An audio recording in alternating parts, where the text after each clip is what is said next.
আজকের ভিডিওতে কথা বলবো বাংলার প্রথম সারির অভিনেতা মিঠুন চক্রবর্তী, প্রসেনজিৎ চ্যাটার্জি, দেব, জিৎ এবং শাকিব খানের আপকামিং মুভিগুলি নিয়ে। প্রথমে কথা বলি মিঠুন চক্রবর্তীর মুভি শাস্তি, যেটি সৌম্য প্রযোজনা সংস্থা থেকে আসতে চলেছে এবং এটি পুজোয় মুক্তি পাবে।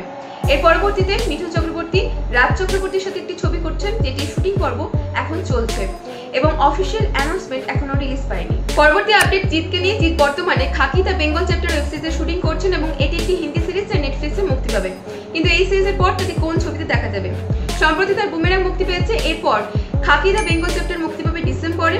পরবর্তীতে তিনি বস 3 এর প্রজেক্টে কাজ করবেন, যেটির সম্ভাব্য মুক্তি 2025-এর ঈদে, যদিও অফিসিয়াল অ্যানাউন্সমেন্ট এখনো রিলিজ পায়নি। পরবর্তী আপডেট হচ্ছে প্রসেনজিৎ চ্যাটার্জিকে নিয়ে, যা সম্প্রতি অযোগ্য ছবিটি মুক্তি পেয়েছে এবং এই ছবির পর তাকে দেখা যাবে দেবী চৌধুরানী ছবিতে, যেটি একটি প্যান ইন্ডিয়া ছবি এবং এটি এখনো পর্যন্ত বাংলার সবচেয়ে বড় বাজেটের ছবি হতে চলেছে, প্রায় 20 কোটি টাকা বাজেটের।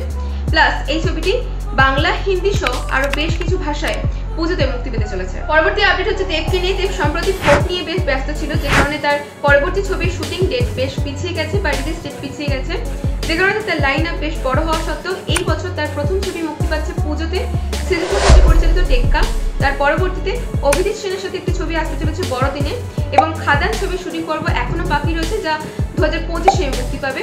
এছাড়াও বেশ কয়েকটি ছবি রয়েছে যার অফিসিয়াল অ্যানাউন্সমেন্ট আসেনি এখনো, যেমন রঘু ডাকাত, বিদ্যাসাগর, নায়ক, এছাড়াও বেশ কয়েকটি ছবি। নেক্সট আপডেট হচ্ছে শাকিব খানকে নিয়ে, যা সম্প্রতি তুফান ছবিটি মুক্তি পেয়েছে এবং বাংলাদেশি ছবিটি মাত্র 4 দিনেই 10 কোটি প্লাস আয় করেছে।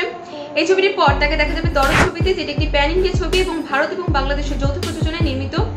বাংলার পাশাপাশি হিন্দিতেও মুক্তি পাবে। এই ছবিটির রিলিজ ডেট এখনো সামনে আসেনি, তবে এই বছরই ছবিটি মুক্তি পাবে।